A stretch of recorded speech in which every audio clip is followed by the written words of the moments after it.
ہن لباس لکم وانتم لباس لہن، تمہاری بیوی تیرا لباس ہے، اور اللہ بیویوں سے کہہ رہا ہے کہ تمہارے خاوند تمہارا لباس ہے۔ جتنا لباس خوبصورت ہوتا ہے اتنا انسان پرکشش ہو جاتا ہے۔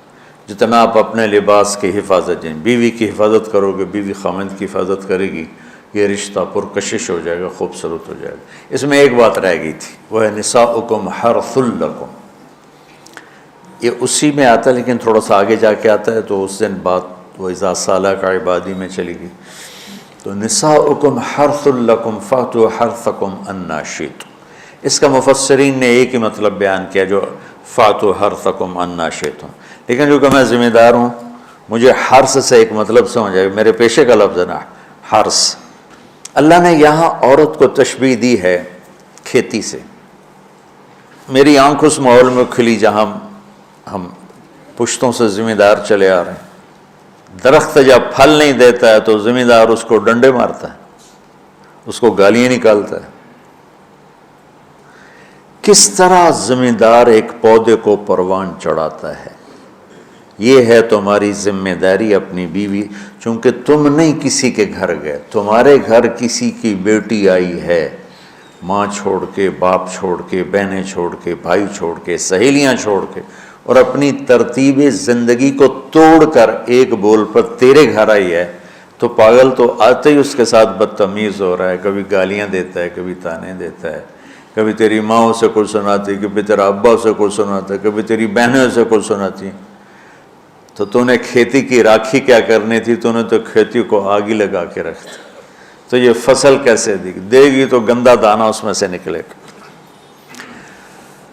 تو عورت کو اللہ تعالیٰ نے زمین سے تشبیہ دی، اور اس سے آنے والی اولاد کو کھیتی سے اللہ تعالیٰ نے تشبیہ دی، اور زمین سے کھیتی لینے کا ایک طریقہ ہے، ہل چلتا ہے، زمین نرم کی جاتی ہے، پانی لگتا ہے، پھر اسے اور نرم کیا جاتا ہے، پھر جڑی بوٹیوں کو صاف کیا جاتا ہے، اسے تیار کیا جاتا ہے، پھر اس میں دوبارہ ہل چلا کے بیج لگایا جاتا ہے، پھر اس بیج کی راکھی کی جاتی ہے، حفاظت کی جاتی ہے۔ جب وہ پانی مانگتا ہے پانی دیتے ہیں، چاہے رات کے 12 بجے بھی پانی کی ضرورت ہے، وہ پانی پہنچ رہا ہوتا ہے۔ وہ کھاد مانگتا ہے کھاد دیتے ہیں، وہ گوڈی مانگتا ہے گوڈی دیتے ہیں، پھر اس میں گندی جھاڑیاں پیدا ہوتی ہیں، تو ہم الگ مزدور لگا کر ان گندی جھاڑیوں کو نکالتے ہیں، اور اب سپرے آ گئے ہیں کہ سپرے کرو تو صرف وہ گندی جو بوٹیاں ہیں وہ مر جاتی ہیں، فصل کو کچھ نہیں ہوتا۔ میں آپ کے سامنے ایک نقشہ بیان کر رہا ہوں کہ اللہ تعالیٰ یہاں خاوند اور بیوی کی زندگی کو کس خوبصورت انداز میں بیان فرما رہا ہے۔ اعلیٰ فصل لینے کے لیے یہ سب کچھ کرنا پڑتا ہے۔ ذمہ داروں کے پاس عام طور پہ پیسہ نہیں ہوتا، تو وہ جاتے ہیں جی کھاد چاہیے دی، وہ کہتے ہیں 500 روپے ود لواں گے، وہ کہتا ہے جی لے لو، پہ کھاد دے دو، میری فصل مردی پہ۔ تو پھر اسے سپرے کرنا ہوتا ہے تو اس کے پاس پیسے نہیں ہوتے، پھر وہ سپرے والے کے پاس جائے، یہ نہیں کہتا پیسے کو نہیں دفع کرو، آپ پہ ہوندی تو ہوئے، نہیں ہوندی تو نہ ہوئے۔ ایسا پاگل کوئی ذمہ، چاہے 1 ایکڑ کا ہو چاہے 100 ایکڑ کا ہو، پھر وہ کہتا ہے جی کھاد چاہیے دیے، یوریا، وہ کہتا وہ سپرے کی دوا چاہیے، وہ ڈبے دے پیچھے 200 روپے زیادہ لواں گا، اچھا جی لے لے جی چلے کپا آ جاندی میں دے دیواں گا۔ وہ ادھار پہ مہنگا سامان اٹھاتا ہے اور اس کی ضرورت کو پورا کرتا ہے۔ وہ گندم کو یہ نہیں کہتا، کپاس کو یہی نہیں کہتا میرے کو پیسے کوئی نہیں، میں نہ تینوں پانی لا سکنا، نہ کھاد دے سکنا، نہ سپرے کر سکنا، تو پھر مکھیاں ہی مارے گا، روٹی تو کوئی نہیں لبنی۔ عورت کی زمین میں محبت کا حل چلاؤ، اپنے رات کے آنسوؤں سے اس کو پانی لگاؤ، اپنے اخلاق کے ذریعے سے اس میں بیج ڈالو، پھر اس کو عزت دے کر، احترام دے کر اس فصل کی آبیاری کرو، اس کو اوپر چڑھاؤ۔ اس میں جو گندی جھاڑیاں ہو گئی، کبھی یہ ادھر سے گندا آئے گا، کبھی ادھر سے گندگی آئے گی، کبھی ساس کی طرف سے، کبھی سسر کی طرف سے، کبھی بہنوں کی طرف سے، کبھی لڑکی کے ماں باپ کی طرف۔ بعض لڑکی کے ماں باپ ایسے بے وقوف ہوتے ہیں کہ اپنی بیٹیوں کا گھر اجاڑ دیتے ہیں شادی کرنے کے بعد بھی بیٹی کو اپنے حکم پر چلانے کی کوشش کرتے ہیں تو خاوند کہاں برداشت کرتا ہے؟ شادی کے بعد بیوی پر ماں کا حق نہیں ہے، باپ کا حق نہیں ہونے کا مطلب ہے کہ پہلے اب خاوند کا حق ہے، پھر ماں باپ کا حق ہے۔ ماں کچھ کہے، خاوند کچھ کہے تو اسے خاوند کی اطاعت کرنی ہے، ماں کی نہیں، ماں کی نہیں۔ لیکن کچھ والدین ایسے ہیں جو اپنے بیٹیوں کو برباد کر دیتے ہیں، پیچھے سے ڈوریں ہلا ہلا ہلا، ایسے کیسز چھوڑے ہیں۔ زیادہ جو مسئلہ ہے وہ سسرالی مسئلہ ہے، تو اس میں وہ جو گندی جھاڑیاں پیدا ہوتی ہیں نا، ان کو وہ سلیقے سے نکالتا رہے نکالتا رہے نکالتا رہے نکالتا رہے اور اس کی حفاظت کرتا رہے۔ یہ جو آموں کا باغ لگتا ہے نا تو چھوٹا ہوتا ہے، جب سردیاں آتی ہیں تو اس کو ہم کور کر دیتے ہیں سارے، پہلے اس کے اوپر چونے کا سپرے کرتے ہیں، چونے کا، کہ اس کے پتوں کے اوپر ایک تہ جم جائے، اور اس کے تنے پر بھی چونا لگاتے ہیں تاکہ ٹھنڈک اندر نہ جائے، پھر اس کو یوں کور کر دیتے ہیں کہ اندر سردی نہ جائے۔ اتنی حفاظت ایک چھوٹے سے پودے کی جاتی ہے، تب جا کر وہ پروان چڑھتا ہے۔ اور سب سے بڑا پودا انسان ہے، اور سب سے قیمتی دھرتی ماں ہے، اور سب سے قیمتی رشتہ خاوند اور بیوی ہے۔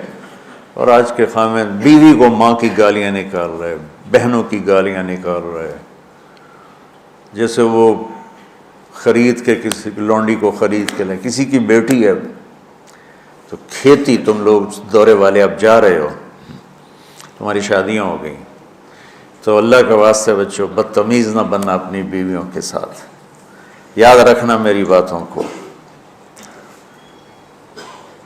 وہ جو گیت تم نے سنا نہیں میری عمر بھر کا ریاض تھا، میرے درد کی تھی وہ داستاں جسے تم ہنسی میں اڑا گئے۔ کہیں ایسا نہ کر دینا میری باتوں کو۔ اگر اپنی زندگی کو خوبصورت دیکھنا چاہتے ہو، عالی شان دیکھنا چاہتے ہو، اپنے اخلاق اچھے کر لو۔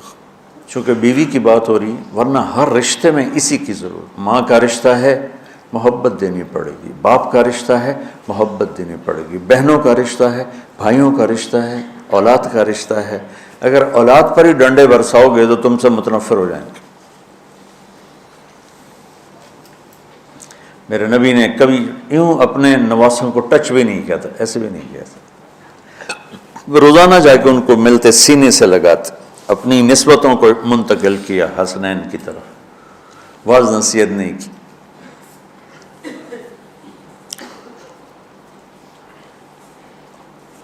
بہت سے بچے علماء کے، تبلیغ والوں کے، نیک لوگوں کے ضائع ہو گئے کہ بچے کا ذوق نہیں دیکھا، بس حافظ بنانا ہے، عالم بنانا ہے، حافظ بنانا ہے، عالم بنانا ہے۔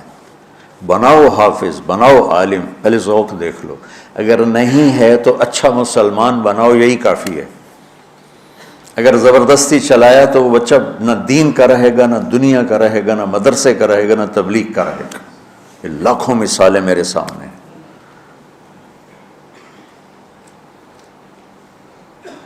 تو اولاد پر بھی جبر کرو گے تو باغی ہو جائیں گے۔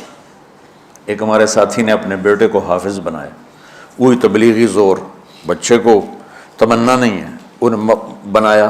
جب اس نے سر نکل آیا اس کا اور اس کی شادی ہونے لگی تو اس کے والد نے کارڈ چھپوایا، حافظ فلاں فلاں، انہیں سارے کارڈ جلا دیے۔ جلانے کا مطلب ہے پھینکوا دیا، کہ نئے سرے سے کارڈ چھپواؤ اور حافظ کا نام کٹاؤ، حافظ کا نام کٹا کے میرے کارڈ چھپاؤ۔ یہی فیصل آباد کا واقعہ ہے۔ تو تمہارے ساتھ عالم کا لفظ لگا ہوا، تم کہو گے میری اولاد بھی عالم ہو۔ 6 مہینے کی اولاد، اس کے سر پہ وڈی ساری ٹوپی ہوئے، جی چاہے تو اس سے داڑھی بھی کاٹ لو ہوتی تسی۔ تو اتنے بچوں کے سر پہ ٹوپیاں چڑھائی ہوتی ہیں۔ ان کی فطرت کی زندگی، ان کو کھیلنے دو، انہیں ٹائم دو، انہیں دیکھو یہ کدھر موڑ رہے ہیں۔ جس طرف ان کا دھارا جا رہا ہے، صرف عالم بننے والا ہی مسلمان ہوتا ہے، صرف حافظ بننے والا ہی مسلمان ہے، اور کوئی مسلمان ہے ہی نہیں۔ اللہ نے ہمیں جو دعا سکھائی ہے، رب ہب لی من الصالح، رب ہب لی من العلماء تو نہیں کہا، رب ہب لی من الحفاظ بھی نہیں کہا، من الصالحین۔ نیک ہونا ضروری ہے، عالم ہونا ہو گیا تو ٹھیک ہے، نصیب کی بات ہے، بہت اعلیٰ چیز، حافظ بن گیا بہت اعلیٰ چیز، لیکن زبردستی کراؤ گے پچھتاؤ۔ زندگی کے تمام شعبوں کو زندہ کرنا